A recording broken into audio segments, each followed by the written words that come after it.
മറ്റൊരു വീഡിയോയിലേക്ക് ഏവർക്കും സ്വാഗതം. ഇന്നത്തെ വീഡിയോയിൽ ഞാൻ നിങ്ങളുമായി ഷെയർ ചെയ്യുന്നത് മോട്ടറിൻ്റെ ഒരു കംപ്ലൈൻറ്റ് നോക്കി വന്നതാണ് നമ്മളിന്ന്. അപ്പോൾ നമ്മൾ മോട്ടർ അടിക്കുമ്പോൾ വെള്ളം കയറുന്നില്ല എന്നുള്ളൊരു പ്രശ്നം പരിഹരിക്കാനായിട്ട് നമ്മൾ ഇന്നിവിടെ എത്തിയിരിക്കുകയാണ്. അപ്പോൾ എന്താണ് പ്രശ്നം എന്ന് ചോദിച്ചാൽ, മോട്ടർ അടിക്കുമ്പോൾ ഇങ്ങനെ ഈ പഴയ GI ബെൻഡാണുള്ളത്, അവിടെ ഹോള് വീണിട്ട് വെള്ളം ഔട്ടായി പോവുകയാണ്. അപ്പോൾ എയർ അടിച്ചിട്ടാണ് വെള്ളം മുകളിലേക്ക് പമ്പ് ചെയ്യാണ്ട് വരുന്നത്. അപ്പോൾ അതെങ്ങനെ നമുക്ക് സോൾവ് ചെയ്യാം എന്നുള്ളതാണ് ഇന്നത്തെ വീഡിയോയിൽ. നമ്മൾ മോട്ടറിൻ്റെ സൈഡിലുള്ള പമ്പ് സൈഡിലുള്ള 2 ബോൾട്ടുകൾ നമ്മൾ ഊരിയെടുക്കണം. 2 സൈഡിലും നമ്മൾ ഒരു അഡ്ജസ്റ്റബിൾ സ്പാനർ ഉപയോഗിച്ചിട്ട് 2 നമ്മൾ റിമൂവ് ചെയ്ത ശേഷം നമുക്കത് ഊരിയെടുക്കാം. പിന്നെ മെല്ലെ വലിച്ച് പൊക്കി ഊരിയെടുക്കാം. ശേഷം നമുക്ക് ഈ പൈപ്പ് കട്ട് ചെയ്തെടുക്കാം. കാരണം ഇതെന്തായാലും നമുക്ക് ഊരാൻ കിട്ടത്തില്ല. കാരണം ഇത്രയും പഴക്കം ചെന്നുകൊണ്ട് നമുക്ക് എന്തായാലും അത് ഊരി കിട്ടത്തില്ല. അപ്പോൾ നമ്മളത് കട്ട് ചെയ്ത് ഒഴിവാക്കുകയാണ്. പിന്നെ നമ്മൾ അടുത്ത് ചെയ്യേണ്ടതെന്ന് വെച്ചാൽ, ഇതിൻ്റെ ഒരു ഓസ് കോളർ വരുന്നുണ്ട്. ഈ ഓസ് കോളർ നമുക്ക് ഊരിയെടുക്കാം. അത് പൈപ്പ് റേഞ്ച് ഉപയോഗിച്ച് നമുക്ക് ഊരി കിട്ടും. GI എന്തായാലും ഊരി കിട്ടത്തില്ല, അത് സെറ്റായിരിക്കുകയാണ്. ഇത് നമ്മൾ ഊരിക്കെട്ടൽ ഭയങ്കര പണിയാണ്. പൈപ്പ് റേഞ്ചിനിട്ട് എത്ര പിടിച്ചാലും നമുക്ക് കിട്ടത്തില്ല. നമുക്ക് ഓസ് കോളർ ഊരിയെടുക്കാം. അതിപ്പോൾ നമുക്ക് ഊരിയെടുക്കാം. അതേപോലെ അതിൻ്റെ അങ്ങേ സൈഡ് എന്ന് പറഞ്ഞാൽ GI എല്ലാം കൂടി സെറ്റായിരിക്കുകയാണ്. അതിപ്പോൾ ഇത്ര കാലപ്പഴക്കം ചെന്നുകൊണ്ട് എന്തായാലും നമുക്കത് ഊരി കിട്ടത്തില്ല എന്ന് ഉറപ്പാണ്. അപ്പോൾ നമുക്കത് എങ്ങനെയാണ് ഊരി എടുക്കേണ്ടത് എന്നുള്ളതാണ് ഇന്നത്തെ വീഡിയോയിൽ. അപ്പോൾ ഇതിൻ്റെ പ്ലാഞ്ചിൻ്റെ ഭാഗം നമ്മൾ ചേർത്ത് കട്ട് ചെയ്യുകയാണ്. GI നമ്മൾ ചേർത്ത് GI പൈപ്പിനോട് ചേർന്ന് പ്ലാഞ്ചിനോട് ചേർന്ന് നമ്മൾ ഈ ഭാഗം കട്ടർ ഉപയോഗിച്ച് കട്ട് ചെയ്തെടുക്കുകയാണ്. ഓക്കെ,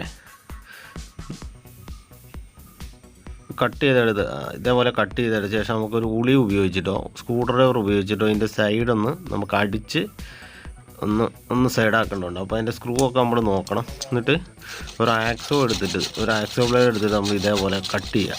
ത്രെഡിൻ്റെ ആ ഭാഗം വരെ കട്ട് ചെയ്യുക. ശേഷം നമ്മൾ പഴയ സ്ക്രൂ ഡ്രൈവറോ അതേപോലെ ഉളിയോ ഉണ്ടെങ്കിൽ നമുക്ക് ഇതേപോലെ ഒന്ന് തട്ടി കൊടുക്കാം. ഇതേപോലെ തട്ടി വളരെ ക്ഷമയോടുകൂടി നമ്മളത് ഊരിയെടുക്കുക. ഇച്ചിരി പ്രയാസമായിരിക്കും, കാരണം പഴയ GI ആണ്. അപ്പോൾ അതിൻ്റേതായ ഒരു ഉറപ്പും കാര്യങ്ങളൊക്കെ ഉണ്ടാവും. അതുകൊണ്ട് കുറച്ച് സമയമെടുക്കും. അപ്പം ക്ഷമയോടുകൂടി അതേപോലെ വലിയ ഡാമേജ് കുടുങ്ങാത്ത രീതിയിൽ നമ്മൾ മെല്ലെ ഊരിയെടുക്കുക. അത് എളുപ്പമാണ്. 4 സൈഡ് ഇളക്കം തട്ടിയാൽ ഊരിപ്പോരും. അപ്പോൾ ഇതേപോലെ നമ്മൾ ഒന്ന് തട്ടി ഊരിയെടുക്കുകയാണ്. കണ്ടല്ലേ, ഇപ്പോൾ നമുക്ക് ഏകദേശം ഊരി പോന്നിട്ടുണ്ട്. അത് കഴിഞ്ഞ ശേഷം നമുക്ക് വേണമെങ്കിൽ ഇതിൻ്റെ ത്രെഡിൻ്റെ ആ ഭാഗത്ത് കുറച്ച് പഴയ ഓയിലുകളൊക്കെ ഉണ്ടെങ്കിൽ ഒന്ന് ഇതാക്കി ആ ത്രെഡിൻ്റെ ആ ഗ്രിപ്പൊക്കെ ഒന്ന് റെഡിയാക്കി എടുക്കാം. തട്ടി കൊടുത്താൽ മതി. ഇപ്പോൾ നമ്മൾ ഊരിയെടുത്തിരിക്കുകയാണ്. കണ്ടില്ല, അതിൽ കംപ്ലൈൻറ്റ് കൂടാണ്ട് നമ്മളതെല്ലാം ഊരിയെടുത്തു. ഇനി നമുക്ക് ഇതിലേക്ക് നമുക്ക് ആ ഓൾസോ കയറണം. ഓൾസോ ഇതിലേക്ക് ഫിറ്റ് ചെയ്യണം. അതിൽ നമ്മൾ ഊരിയെടുത്ത ഓൾസോയിലേക്ക് കുറച്ച് ത്രെഡ് സീൽ നമ്മൾ ചുറ്റുകയാണ്. അതെ, ത്രെഡ് സീൽ ചുറ്റുക. ഇത്തിരി കട്ടിക്ക് ഇരിക്കണം, കാരണം ഇത്തിരി ടൈറ്റായി നിൽക്കണം. അതിന് വേണ്ടിയിട്ടാണ്. പണ്ട് നമ്മൾ GIയിലൊക്കെ ചെയ്തുകൊണ്ടിരുന്നപ്പം ഇതിന് നമ്മൾ ചാക്കുനൂല് ആ നൂലൊക്കെ ചുറ്റിയിട്ടാണ് ചെയ്തുകൊണ്ടിരുന്നത്. അതുകൊണ്ട് എന്തായാലും നമുക്കത് ആ പശയിൽ ഉറച്ച് കഴിഞ്ഞാൽ നമുക്ക് ഊരാൻ കിട്ടില്ല.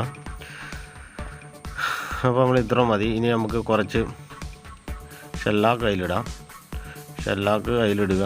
കുറച്ച് നമ്മുടെ പ്ലാഞ്ചിലും നമ്മൾ ഇട്ട് കൊടുക്കുക. പ്ലാഞ്ചിലും ഇതേപോലെ ഇട്ട് കൊടുക്കുക.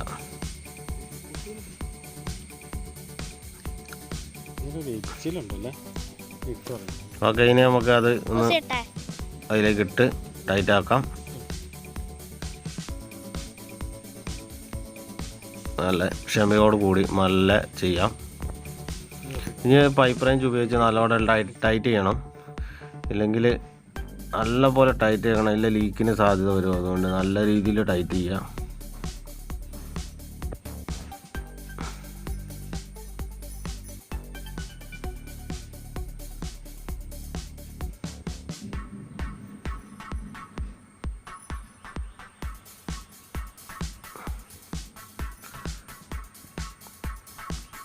അപ്പം ഈ ഒരു രീതിയിൽ നല്ല രീതിയിൽ ടൈറ്റ് ചെയ്ത് നമ്മൾ എടുക്കണം.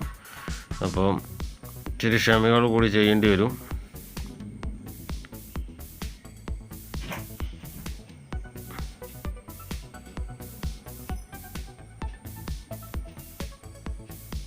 ഇത് മൊത്തം നമ്മൾ കയറണം. അത് കഴിഞ്ഞ് പഴയതുപോലെ തന്നെ ആ റബ്ബർ ബുഷൊക്കെ അതിൻ്റെ അകത്തേക്ക് കറക്റ്റ് കയറ്റിയിടുന്നു. നമ്മൾ ഊരി വെച്ച ബോൾട്ട് അതിലേക്ക് കണക്ട് ചെയ്യുക. ഊരി വെച്ച ബോൾട്ട് കറക്റ്റായിട്ട് അതിലേക്ക് ഇട്ട ശേഷം നമുക്ക് ടൈറ്റാക്കാം.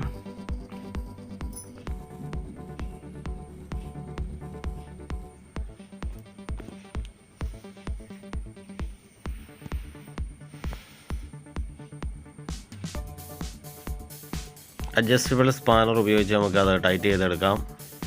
അപ്പം രണ്ട് സൈഡും മാറി മാറി നമ്മൾ ടൈറ്റ് ആക്കണം. ഒറ്റയടിക്ക് ഒരു സൈഡ് നമ്മൾ ടൈറ്റ് ആക്കരുത്. ഒരു സൈഡ് ഒരു കുറച്ച് ടൈറ്റ് ആക്കിയ ശേഷം അപ്പുറത്തെ സൈഡിലേക്ക് നമുക്ക് മാറി മാറി ടൈറ്റ് ചെയ്യാം.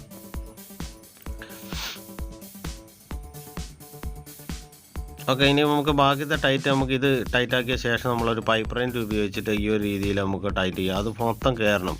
ആ ഓസ്കോളറിന് മൊത്തം അതിൻ്റെ ത്രെഡ് ഉള്ളിൽ കയറണം, എന്നാലേ അതിൻ്റെ ഒരു ടൈറ്റിങ് വരുള്ളൂ. അപ്പോൾ അത് നമുക്ക് ഇങ്ങനെ പൈപ്പ് റൈൻഡ് ഉപയോഗിച്ച് നമുക്ക് ടൈറ്റാക്കി എടുക്കാം. അപ്പം നമ്മൾ ഏകദേശം ടൈറ്റായി കഴിഞ്ഞിരിക്കുകയാണ്. ഇനി നമുക്ക് അടുത്ത സെക്ഷൻ എന്ന് പറയുന്നത് നമുക്ക് അതിൻ്റെ ഫ്ലെക്സിബിൾ ഹോസ് അതിൽ ഫിറ്റ് ചെയ്യുക എന്നുള്ളതാണ്. അപ്പോൾ 1.5 ഇഞ്ചിൻ്റെ ഫ്ലെക്സ് ഹോസ് നമ്മൾ നേരത്തെ കട്ട് ചെയ്തെടുത്ത് ഒന്നെടുത്ത് ചൂടാക്കുകയാണ്. അപ്പം ഹോസ് കോളർ നമ്മൾ കുറച്ച് ഷെല്ലാക്ക് ആഡ് ചെയ്യണമുണ്ട്. അതിൻ്റെ മുകളിൽ കുറച്ച് ത്രെഡ് സീൽ ചുറ്റുകയാണെങ്കിൽ നല്ലതാണ്. പിന്നെ അതിൻ്റെ ഹോൾസ് ക്ലാമ്പ് നമ്മൾ ആദ്യമേ തന്നെ പൈപ്പിൻ്റെ ഉള്ളിലേക്ക് എടുത്തിടണം. അത് പിന്നെ നമ്മൾ ഇട്ട് കഴിഞ്ഞിട്ട് ഫിറ്റ് ചെയ്യാൻ ബുദ്ധിമുട്ടായിരിക്കും. അപ്പോൾ നമ്മൾ പൈപ്പ് വലിയ കൂടുതൽ ചൂടാക്കേണ്ട കാര്യമില്ല, ചെറിയൊരു ചൂട് മാത്രം മതി. ഓവർ ചൂടായി കഴിഞ്ഞാൽ ലീക്കിന് സാധ്യത വരും. ചെറിയൊരു ചൂടായി കഴിഞ്ഞ ശേഷം നമുക്ക് അതിലേക്ക് ഇട്ടിട്ട് നമ്മൾ ഷെല്ലാക്ക് തേക്കുകയാണ്. ഇപ്പം ഏകദേശം ചൂടായി വരുന്നുണ്ട്. അപ്പോൾ ഇനി നമുക്ക് നേരെ അതിലേക്ക് എടുത്തിടാം. അപ്പം